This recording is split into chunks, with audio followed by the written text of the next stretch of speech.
What's good with YouTube? You already know. Big Flaco with the Convicts Perspective. I'm going to smash, dash, and slide on through. A little bit of energy. Please hit the like, subscribe, comment, do all those things to help support this channel, and hit that bell notification for future fire contents.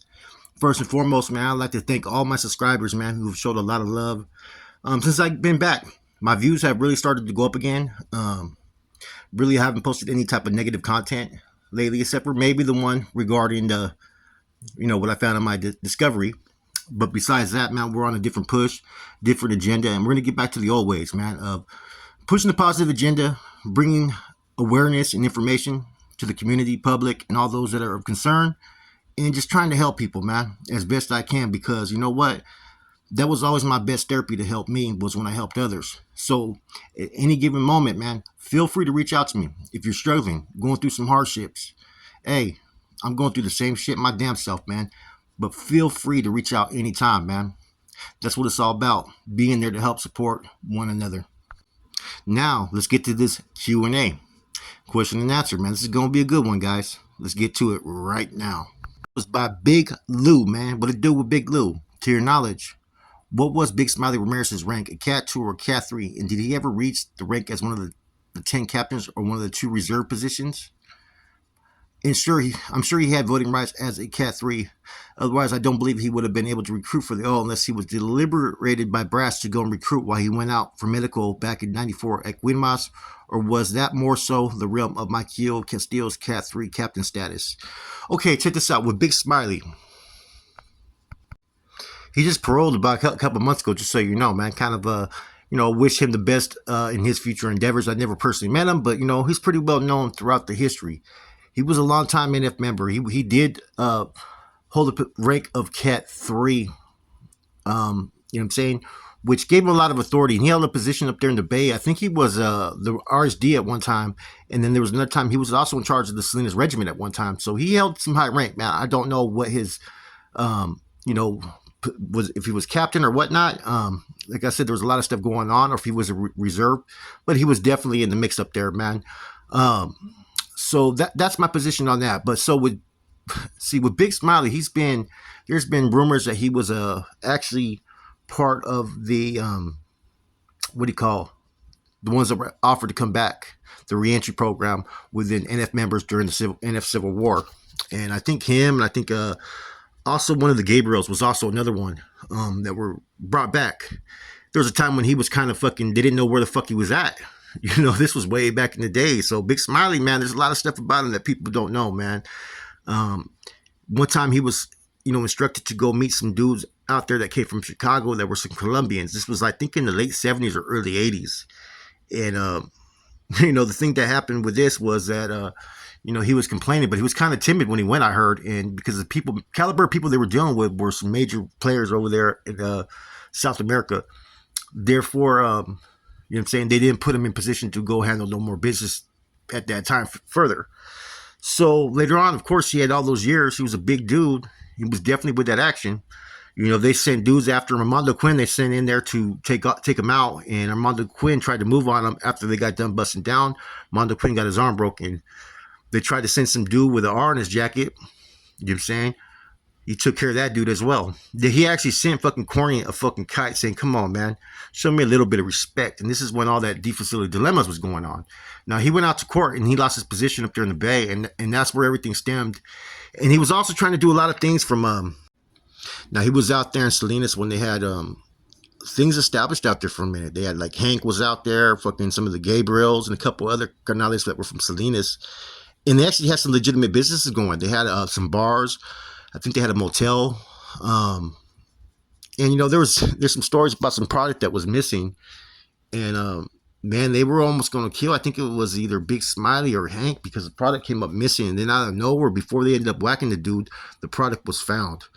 So Smiley been around, you know what I'm saying? I think the interesting story was what he told the homeboy about when he was supposed to meet the Colombians out there that were coming from Chicago was, I get paid for this time, and fucking the OG that I know told him, fucking, we'll fucking get to it, get some money then. But Big Smiley was a big dude, man. Him and Pantera were both beasts in their time. And so, Michael was a little bit more different. Big Smiley kind of liked the attention. He liked to be the authoritative figure, whereas Michael was more of one that was more charismatic that people kind of gravitated towards. But they were both effective in their own rights, and a lot of people did have a lot of love and respect for Big Smiley, even though he had his own personal issues, man. So that's as much as I personally know. I've never met him. I know he's out. I don't know too much about what really happened with D Facility Dilemmas. I've only talked to Bandera, and we never even touched on that. So, yeah, yeah, he was able to recruit. But there's certain Cat 2 members that are able to recruit. It depends when the books have been open, and it depends, how many people that they need to recruit. So it kind of works.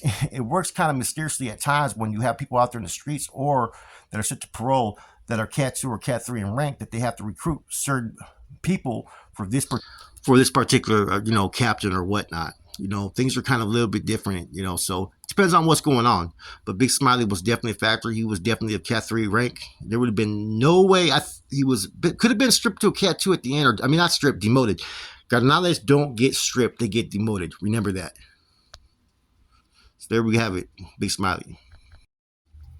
The next question is this, man. It says, by Che Guevara. Have you ever heard of a document called La Cosa Manifesto? I've heard a couple of different ones. I heard there's a Mexican Mafia manifesto that was fucking made up.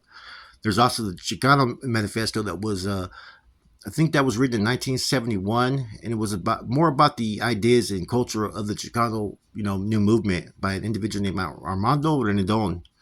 There was a document that was written. It was El Mexicano. I forgot what it was. I think Encerrado or something like that. That was written by an individual, Rudolfo Cheyenne Cadena. I'm pretty sure. And he did it anonymously. I think he sent it to a revolutionary thing, and it made its way to certain platforms around 1971. And I think even this part of the Chicano Manifesto, I heard that some of these ideals that this author was putting out there, he had actually got from an anonymous writing that Cheyenne had actually put out there. See, Cheyenne started getting into the La Cosa, the manifestos, as far as the Cosa Manifesto as well, and pushing a different agenda for All Raza to become more radical and revolutionary. He doesn't get enough credit for doing that. That's why there's a lot of conspiracy theories that, all this stuff may have been created along the lines. There were certain people that may be involved, man, to force his death because he was the biggest threat at that time besides George Jackson, the prison officials, and society as they viewed it. And there's a group that we heard of around that time, the Venceremos, which was composed of, those that were basically being labeled by, the CIA and FBI as a leftist, Maoist group that was connected somehow with the Mexican Mafia and other groups, man. And like I said, man, there's a lot of stuff that people don't realize that was going on in the late 60s and 70s within the Chicano movement, within the Chicano prisoners that was pretty much shut down by the government, by prison administration, FBI, the CIA, and all kinds of stuff, man. So like I said, man, a lot of stuff was attempted back in the days, and there was a lot of prisoners that were locked away based upon that, man. A lot of things were going on as far as in the society, the communities, the barrios, and there was more of a black and brown coalition that was being attempted to be forced at that time because everybody was going through similar struggles, man. What happened to that? Government came, divide and conquer, and pretty much suppressed everybody from making any type of effort or group coalition. That's why the end of all hostilities was such a big fucking thing, man. Real talk, man. But yeah, as far as La Cosa Manifesto, there's a couple of different documents, man, that are all about the Cosa, which is about the betterment of any people, any collective that's pushing a narrative to help their neighborhood, their culture, their people. Okay, Indio Joaquin said, 4229, how do you feel about prisons closing down? Man, you know what? In some instances, I think that the money could be going into a whole lot of different locations. It has hurt a few communities, man, but hey, I'm all for less incarceration, more programs, and more opportunities, right? That says, and that's my whole thing about prisons closing down. But see, the thing is, has a whole fucking position of what they're trying to create, man. And I'm gonna get into that in a second. And ramifications it will have on all those that are released early would have a negative impact on those communities that they go back to. Hope all's welcome now. Well, first of all, the ramifications, if those that are released early, see, it's not about being released early. It's about what you make with each inmate. I hate to use the word inmate, but I'm going to use the word inmate. What you make of their time. has it been beneficial? Have they learned things to rehabilitate themselves? Have they adopted some type of program for themselves? I mean, what have they been doing on these lines? Nowadays, all you hear about these main lines is everybody's out there fucking about their hustle, their grind, and fucking smacked on back on some type of drugs, man. So it's hard to sit there and give any type of you know what I'm saying, assessment as far as what's gonna happen. Because like when I went to prison all those years, all my stuff that I learned was through my gente. The prison system didn't give me fucking shit. They didn't teach me shit. I fucking had to learn from my own people as far as to self-benefit myself. Nothing in prison had ever better benefited me, except for the convicts I met in there who laced me up, and where I was able to learn different types of skills and stock market and push myself to be a better fucking man. Other than that, that's the hard part, is you don't know what type of rehabilitation is being given nowadays, what type of services. Nowadays, you know, here's a tablet, here's this and that, and fucking let's just lock you up all day. No, they're not going to complain. You know, like anything, if you don't provide people with some that's going to give them some type of self-care and something that can make them be a difference from when they came into prison, then it's not going to ever fucking work. Eventually, you're going to go back to your old ways. The more skills you learn, the more tools that you add to your tool belt, the less inclined you are to go back to the things that you were doing that led you to prison. And see, I think you also have to have resources established out there in the community for when people do parole. I think you have to have trades that you can learn in prison with the assistance of being guaranteed a job if you qualify. See, I think you need to create like a program that when people parole, that the state will pay for it.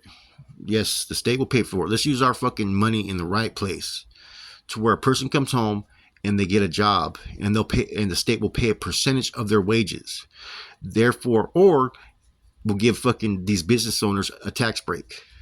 Therefore, you'll have people who are getting out of prison, to where companies will be more inclined to hire them, and make some type of restrictions that they're not just using these people up and not hiring them. You know what I'm saying? You got to have some type of checks and balances. Otherwise, people will fucking abuse them just for tax purposes or for financial gain. So you have to have those in play, to where they can make an assessment after 3 months and see if they want to hire this person. You know what I'm saying? Make some type of rules where you could do it maybe 3 times a year or 4 times a year. And, you know, as far as if you end up firing someone. And see, that will give an inmate an opportunity when they parole to actually have a good trade, have a profession that they've learned in there, and someone's giving them an opportunity. See, a lot of people won't give a convict an opportunity in certain fields because they don't know if they can do the job or not. They don't have the experience. Yes, they may have learned a trade, but they haven't learned, you know, they have nothing that sit there and qualifies them that they have on-site experience. So if you create those type of programs with the community as well as for those that are paroling, I'm seeing it's a win-win for everybody, you know, as opposed to just having people learn a trade and they come out and they fucking aren't even able to fucking to use it. You know, they started the fire program where people could become firemen, which is great. You know what I'm saying? So I think that that's all going to be the most important thing about our communities. Will it have a negative impact on the communities they go back to? It could, but see, the negativity in these communities are always going to be there regardless who's out there, who's not. That's just the truth of it. The only way we can do that is changing our communities first and foremost, because when a convict comes out, he's going to adapt to his community, his environment. Now, if the community and environment are less inclined to being out there committing crimes, he's probably going to be less inclined to fucking committing crimes. And if he does, if the neighborhood has a fucking safeguard, strong front to where it's established, he's going to get caught up sooner or later just by his actions. So, you know, it's a good question. You know, I think the prisons closing down are going to force people, because there's only so many active yards. There's more fucking people who are not active. And I think it's going to put people in a position to where either they get off or they fucking sit there and flip, because they're doing this new fucking project, right? That comes from, I think the Switzerland project or one of those projects. I talked about it in another video, where they're going to bring in like the couches, the TVs, and all the nice fucking type of living environments. They've already started to do that. So they're closing down these prisons. They're going to offer them all these incentives, and they're probably going to force all the actives and inactives on these yards and see what happens. See who's going to comply, who's not. Now you're going to lose all those fucking privileges that you just reacquired because they're going to put you out there with these individuals because there's not enough prison yards. You know, um, they've spent millions of dollars, billions of dollars on these prisons just to shut them down. So hopefully they make use of something with these prisons because you know what, man, there's a lot of prisons that have shut down, man. And yes, it's gonna cut costs and taxpayer money, but at the same time, is it really? Yeah, think about it. So that's my position, man. Good question, though. Cube Steadle asked a good question, man. What's your opinion on the LBGK rap being pushed on the youth at some schools and making it almost like a national month? You know, I have a very mixed feelings on this. First and foremost, I think you should teach kids in general terms about not discriminating against people against whether they're handicapped, whether they're mentally retarded or slow, or maybe they're different, they're gay or lesbian. I think that's the key part, that nobody should ever feel victimized or nobody should become a bully to individuals that fall in that category. Now, it doesn't mean like I want it fucking taught to my kid in school, because that's a parental choice of what you want to teach a kid, what you feel that they should be or not be. And see, I think sometimes when you're putting out that type of stuff, right? I've heard someone try to sit there and say, well, either you're born that way or not. I don't necessarily agree with that, because people, places, and things can dictate who you become. When you come into this world, you're domesticated by your environment. Therefore, if you're force feeding something down someone's throat and thinking, they become this becomes their sense of understanding, maybe their belief system. Because you enter this world, you don't know anything about anything. Everything is taught and learned. So I think that there has to be a little bit of checks and balances, restrictions. I don't want you telling me, talking to my son about this stuff. Like, what I'm saying, let him make his own decision. Because maybe I have my certain beliefs about it. But as far as the unfortunate thing is there's been kids who've been either bullied, teased, and they weren't able to talk to anybody about it. And see, this is a parent's responsibility as well, but also a school. You got to offer those services, but it doesn't mean to force this upon our kids. Like, you have to take a whole training session about what it means to be this and that. No, I don't want my kid going through that. I don't want my kid ever not being aware of it. I want him to understand what life is. But I don't want it to be force fed in school. So there's a little bit checks and balances there, because I don't want to hear about some kid that was committing suicide because he was being teased or couldn't talk about that he wanted to be a woman, or a girl that wanted to be a guy. See, those are things that should never affect a school child's schooling, because you're there to go to school. Those are personal things. Those are personal issues. And I think that those are should be taken more with a counselor and should be referred that direction. But now they got every teacher that's taking all these classes, and they think that they have the answers to all of it. And they think that they want to fucking sit there and force feed that this is how you have to think. I don't have to agree with it. My kid's there for schooling. He's there for a curriculum. Okay. Now, bullying, and I don't mind it being mentioned in a generalized topic. Let's talk about bullying. Let's talk about people who are being different. Why does it have to just be this category? Okay. All that plays an effect, because there's kids because otherwise you're putting forth that one issue is more important than the other.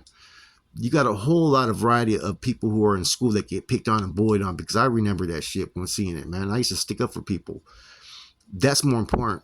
But you can include the LBGBK and all that kind of stuff, BT, whatever, into all that, man.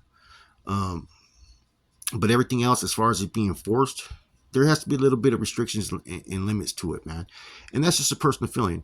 You could sit there and say, well, I have an old view, old ways of looking at it. No, I think that you have to have a little bit, like I said, balance. You know what I'm saying? Because there's some people who believe in this stuff so strongly, they want you to think just like them. I don't have to think like you. And my kid doesn't have to think like you. And you're not the parent that's raising them. That's me, my job. And if I don't look eye to eye with someone, that's not for you to sit there and teach my kid different and force feed something that maybe I don't believe in. But having those discussions, I don't mind. But don't make it all about one program. Don't make it a national month, because, see, If you want to treat a kid equal, then why make a month? Why make a month about it? It's like treat them the same. It's like when Donnie used to come on, right? We treated Donnie like he was any other guest on there, equal. He could get attacked, he could get clowned on like anybody else, man.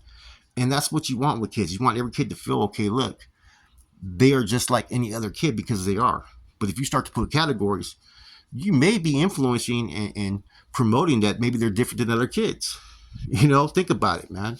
Uh, but I don't like how they're forcing certain things in schools, man. Do we need a little bit of it? Yes, but not the way that they're doing it. Good question. Tom the cat has a good question. What's your plans for the future of your page? What is your purpose with your message? Man, a lot of things had happened that kind of deterred me down the path that I once wanted to pursue, which was to help other people, man, to help kids and to have a message. Whether you were active, inactive, locked up, or I wanted people to know that I'm saying there's a way to change and it's not the end of the world, and that there's those that are out there that care, that will actually be there to help people, man. But the genre kind of flipped into a drama zone. You know what I'm saying? Constant attacks, constant competition. And I'm just starting to have, a little bit different reports with people, and even, people who've made amends with me on some of the past stuff, So my plans for the future of the page is this, man, is to continue to push content. I don't try to classify myself as a positive or negative channel, because there's some stuff on here that maybe isn't always going to be positive because it's the truth. It needs to be said. Um, awareness and information is always key. Therefore, you're in the know. Not a lot of us were able to make choices in our lives based upon being informative. A lot of parents don't have outlets to sit there, or, spouses or brothers or sisters, to understand what this life's about. So there's different healing processes here. There's different understandings. There's different success stories, and there's different failures, man. So I want my page to always be, have multifacets to what it's about. I don't want it to be one dimensional. It could be talking about a very sensitive topic. It could be talking about historical components, what the life was really about, what happened. It could be about, stories that are troubling, or stories that are fucking, uplift people. I don't ever want to be one dimensional, and I think that is what will separate, what I'm saying, hopefully myself from others, that I can do a variety of different things. At the end of the day, we all want to be successful. We're all doing this for views. When we like to make some money at it, why not? I want to be a page that's not going to be the one that's going to hate on other channels. I want to be a page that doesn't need the support of other people. I want to be self-supportive. I don't want to have to ever campaign. I don't want to ever have to fucking slander somebody. I want to be someone that can set the bar for others to follow. That's my goal for the channel. There's times where I've had extreme success on this channel. You know what I'm saying? In all the goals that I had set forth. There's been times where I've had setbacks. There's times where, I'm saying, certain things have happened that have affected, I'm saying, every aspect of my life. But at the end of the day, it's about serving a purpose, man, serving the truth, being raw, being real. And whatever one may think about me personally, you can hate the messenger, but you can't ever deny the message that I'm here to deliver. And that's what I'm here to do. I'm here to always keep it real, keep it raw. I'm not afraid to sit there and touch on a topic that people don't want to touch on. I'm not afraid to sit there and have an opinion on something that is actually the right opinion, but people are too scared to fucking give it. That's what I want to be recognized as. Now, my purpose of my message, the message is this, man, is that, you control your own destiny. You control your life. And too many of us were basically that suffered from the gang fucking lifestyle and criminal lifestyle, and went down that path that led us to prison and jail and gangs, right?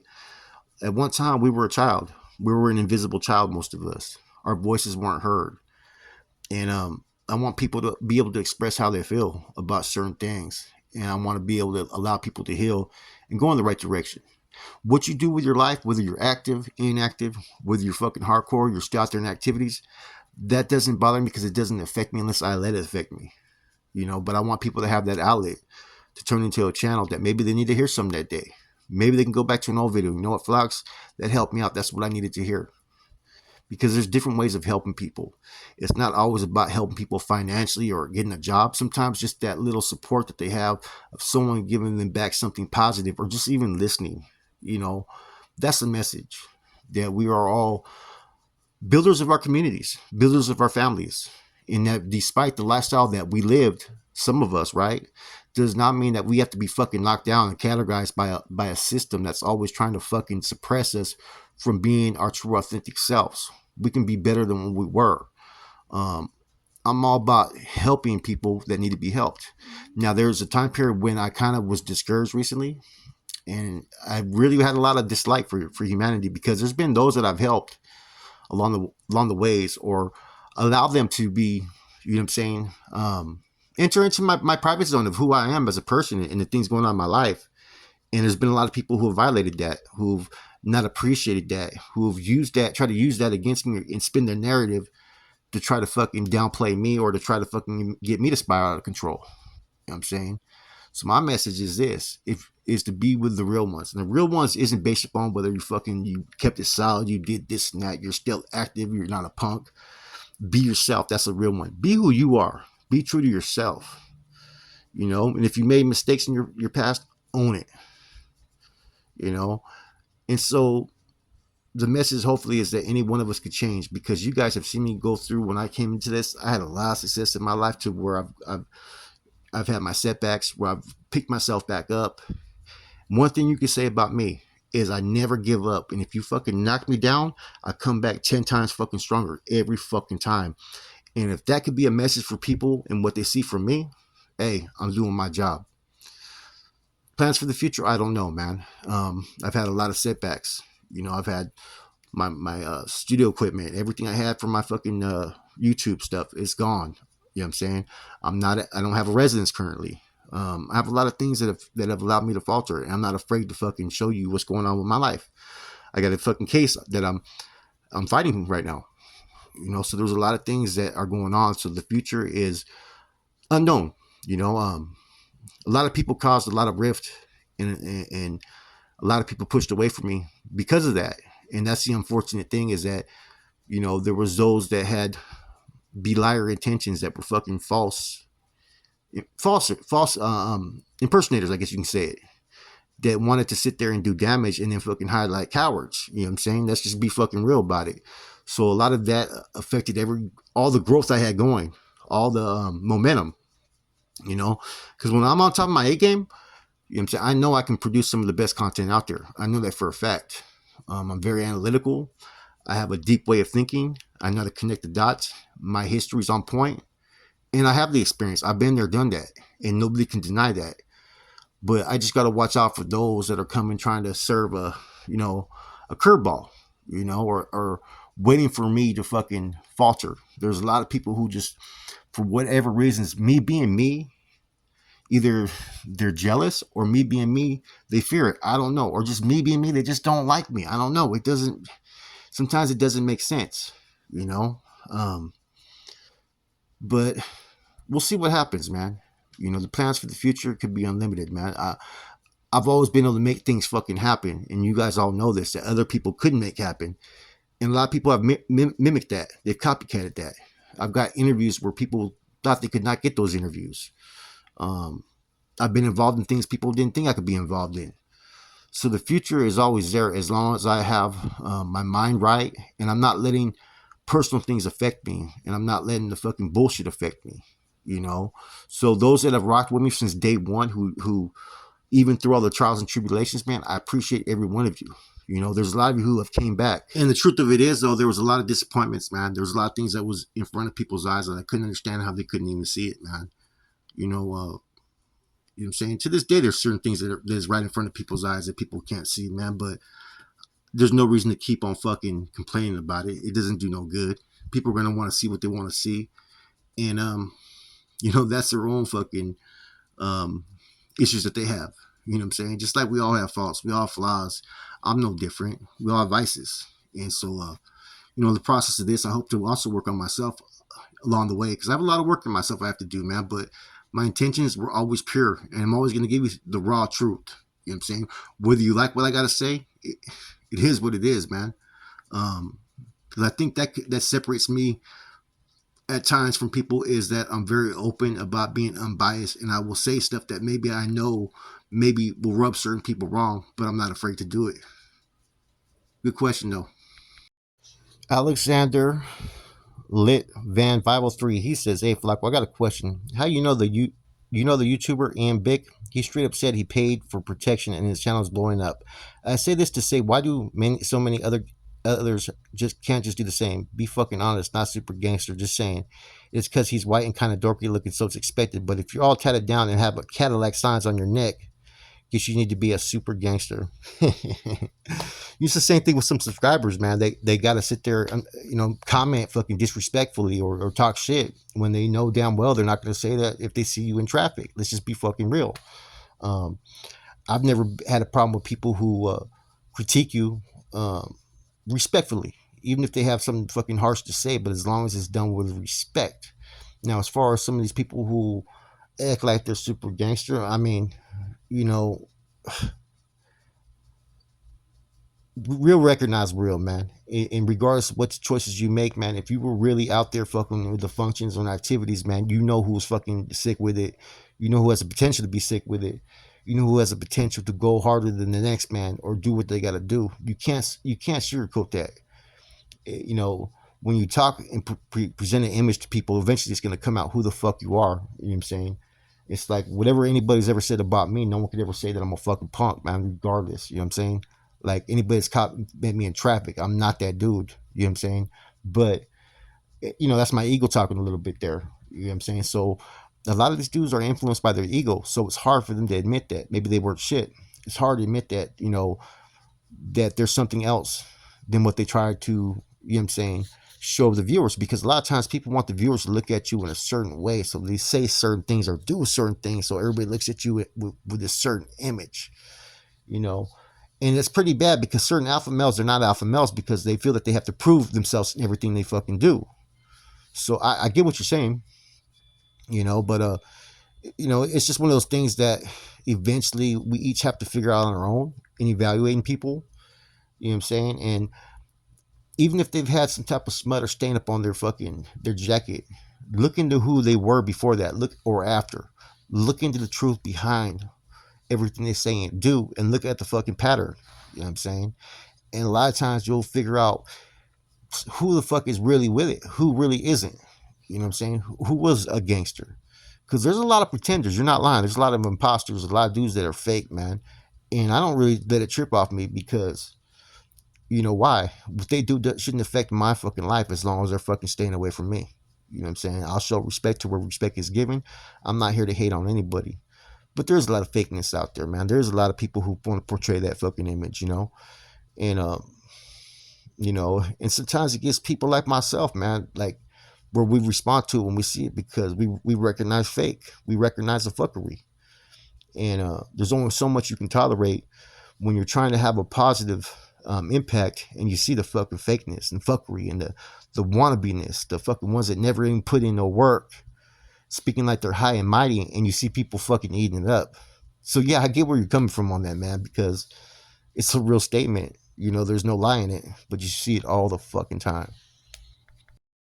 So here we go. Next question is, how can I heal why wives getting chased by angry husbands? Haha, but for real, you said that in one of your videos you were in the stock trade in prison. My question is, what stocks did you purchase and had success on, and what advice can you give when getting into stocks? Well, see, man, the stock market is very volatile, so a lot of times it depends what you're doing. I say sometimes mutual funds are the way to go into a conservative stock if you want just slow growth. But if you want to take the risk, penny stocks is the way to go. But what I used to do is I used to look at the big markets.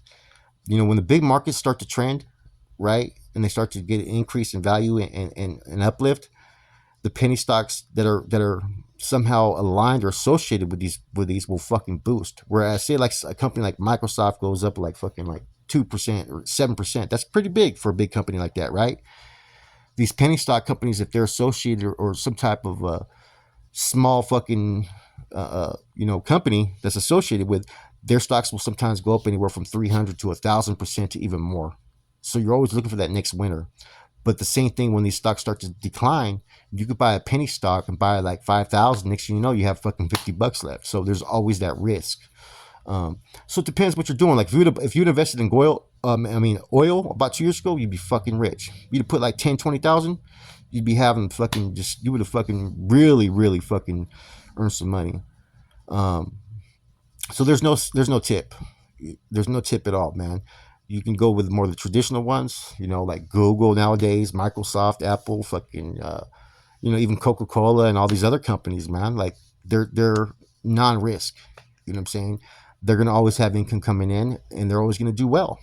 Um, right now, you see Tesla. Tesla's up and down if you notice. So there's always risks. Now I did good. I think I did good on the Newport International when they got affiliated with TiVo, and the fucking stock went up. I think about fucking 800%, man. And I fucking made hella money and then cashed out part of it. That was a big one. But I also lost money because I got locked up and I had no access to my account, and I had fucking like about 5 racks in some penny stocks, and I couldn't fucking change them when the market was declining. Bonds are pretty good. Government bonds sometimes because they're more guaranteed you're going to get the money. Risk bonds are kind of a risk. You know what I mean? Adjustable bonds could be good too, because if the interest rate goes up, you're going to fucking cash in. You know what I'm saying? So there's different ways to invest, man. What the main thing to do is diversify. You know what I'm saying? Switch up, man. I haven't had the money to even invest anything. Every time I had some stuff, I made a little bit of money not that long ago on some stocks, but other than that, I haven't really been focused on it, man. But read some books, learn about mutual funds, learn about you know what I'm saying, bonds, learn about fucking stocks, and get a stock account, because a lot of times they have like a fee that when you purchase, you can buy a certain stock, purchase it and then wait for it to clear, and then you can put it up to where when it hits this price, sell all though. You know what I'm saying? You don't want to do partial sales. Say you buy a stock for like $5, right? And you buy about 100 shares, $500, and you see it at like going up to like 631, $8, and it's growing, and like you may want to just put a tap on it, like fucking okay, if it hits $10, boom, sell, but all. And so you'll have that order in there that if it ever reaches $10, that you want to sell all of it. Because sometimes if you don't put all, say if you're selling it like 500 stocks, some person may be buying just 325 and that's it, and then you're left with 175 left. So it's better just to put all. Yeah, stock market could be interesting. I learned when I was over there in corporate, I was studying with Silver. Silver sent me a whole bunch of books. And I used to do this stuff with a paper where I'd pretend like I had money and I was investing. And it started becoming fun, man. That I was actually teaching my neighbor, who was a Sureño camarada from 18th Street. He was Jacko Security, shotgun from fucking 18th Street. I was actually supposed to send him stuff. I think I did send it to him in the mail when I got out, a copy of everything that I learned, because I showed him the breakdown, and he wanted to get involved in that too, because we're all trying to make money when we're there on the street still, man. And we were trying to find avenues to where to invest our money. And because a lot of the illicit activities that people are involved in, you want to laundry it, man. That's why tattoo shops and barber shops and all that, and being a silent partner, and the way things operate sometimes, it gets kind of interesting, man. But there's ways around it, and you learn it. We should study all that, man. And I became pretty good at I had Scottrade when it was Scottrade, then it became Ameritrade, then I had Fidelity Investment. So there's different things, man. My suggestion would be to maybe start off with some mutual funds. Like, most people have a 401k, but do it on your own. Therefore, if you want to cash some money out, you can, but you're going to pay taxes on all your gains and all that too as well. So always remember that there's a certain amount that you want to make sure that you get to have to pay for the taxes. That's a good question though. Would I ever come back to California to live? Man, there's always that possibility, man, Justin. But you know what? For now, I just focused on what's in front of me. You know what I mean? I want to move to potentially maybe another state. You know what I'm saying? But for now, I got a lot of things I need to deal with and work with in myself. So California is really not in the equation right now, nor is it somewhere that I would prefer to live currently. You know what I mean? But that's just a lot of stuff's happened, man. You know what I'm saying? And if I go to California, I'm going to be recognized almost anywhere I go. Believe that. So here we go. Ray 831 Ray said recommendations on gangster books. Name your top 3 favorite books. Okay, recommendations on gangster books. Paradigm Media News, of course. Broken Paradigm, News from Media. I'm actually in that book by John Mendoza. The Last General by Fig. Of course, The History of News from Media by fucking Gabe Morales. Also, I think that's a good book too. Is like Monster Cody's a good one. Always Running's a good one. That's more along the lines of different videos from different areas. There's a lot of different gangster and urban books that are cool out there, man. I like more traditionally the old school ones, though, man, or the ones that are from where I'm from. The Black Hand was all right.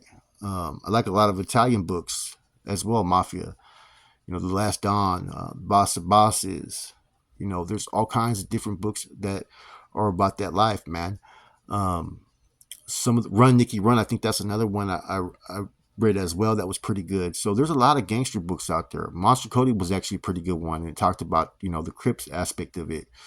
Um, there's a few the Thief on the Cross. There's some interesting parts of it, believe it or not. If you can get past the beginning parts, hey, there's some good ones in it, man.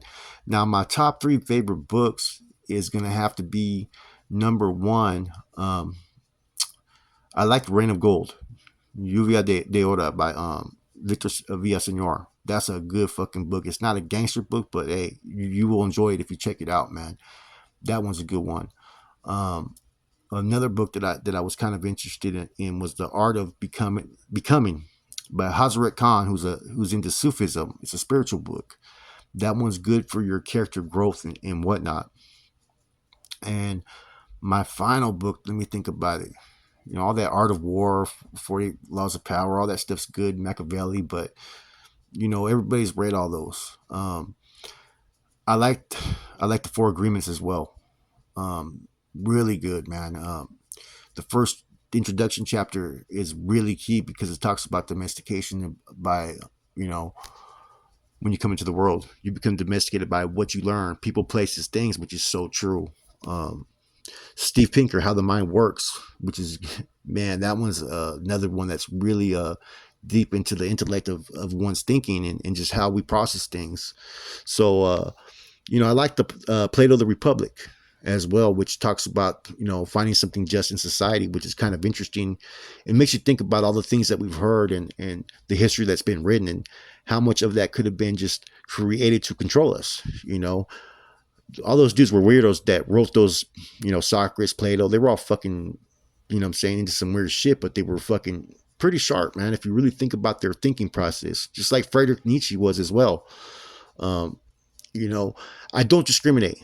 I don't have to believe in your beliefs, but if there's something I can learn from it, I'm always gonna tune into it. Now, I like Robert Ludlum books, Sidney Shelton, of course. Um, Stephen King's pretty good too, as well. I started getting into him, man. But it's been a while since I've really read a book, man. There's no set like pattern. It depends what mood I'm in. I like stuff that's nonfiction though. I'm really into nonfiction books because I think those are the things I learn from the most. Um, but gangster books, man, check out newest for me, A Broken Paradigm. You know what I'm saying? That one's a good one by Boxer, man. You'll see myself on a couple pages, man. It's probably why I like it so much, man. No, it's actually pretty good reading, man, of what was going on during those times. So here we go, JoJo, Big JoJo, 8053. How many big homies or C's in the 80s, 90s came out of Body with Horseshoe? I heard Horseshoe was heavily involved. Well, you had Sammy Luna, fucking Dragon, fucking Chongo, you had fucking Lencho. Um, you had a lot from Metal Fair, believe it or not, man. That's what people don't realize, man. You had fucking Weecho from fucking Metal Fair, Goose from Metal Fair, Gaha from Metal Fair. So, but Horseshoe has a lot of dudes that like you probably never even heard of before that have disappeared. You know what I'm saying? That were carnales. There's a couple people that were like, people think Dump Truck Louis was from fucking Horseshoe. He wasn't. I think he was from was it West Side Ganga, you know what I'm saying, gang or something like that. I think that's where he was from, but he associated with people from fucking Horseshoe, man. So, um, there, like I said, man, there's a couple of other people I'm not sure of if they were from Horseshoe, but those are the ones that stand out as the main 3 that came out during that time.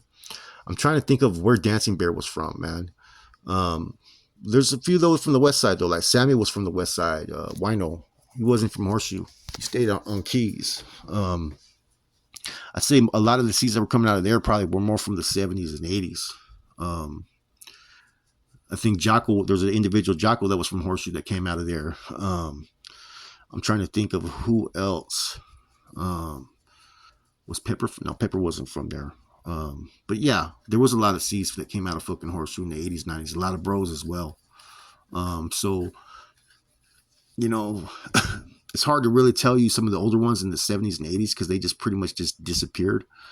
But I think there's more seeds that came out of Sanho that were from Novados, that were or from small hoods that you probably even never heard of. But like I said, Metafair actually had a lot of fucking seeds that came out of there in the 90s. Goose, Huicho, and fucking Gaha. Thing about it was all three of them were no good now. Capital Park didn't really only have one that came out of there. Let me see, Moss Locals. You had I know of one that came from BMLs. A few bros that came from there. I'm trying to think of who from Panama. Panama's had a few too, man. But like I said, most of the seeds that were coming out at that time were from hoods you guys probably never even fucking heard of, or just fucking regular homeboys and stuff, man. You know, Chuco, like Chuco's from Vita Littletown. You know what I'm saying? I'm trying to think of the other canales that were out there that were from Sanho. Like Stigma Kramer, I don't even know where he was from. You know what I'm saying? Long time see. But like I said, nowadays you got seeds that they're making that really are not, they're not even the playing field of how the seeds were during our time era, man. They started to recruit just anybody, man. So then there are seeds today that couldn't even been fucking bros pulled in the fucking 90s, man. And that's 100% fucking facts, man. But then again, I guess the feds have swept up all the dudes that were fucking deeply involved, and you're left with a certain amount of people. You have to recruit a certain amount. That's why those boots get open, man. And sometimes it's not about who's worthy or who should get pulled, but sometimes people are pulled for need. With that said, man, I hope you guys appreciated this Q&A. This is your homeboy, Big Flaco, Convicts Perspective. I'm out.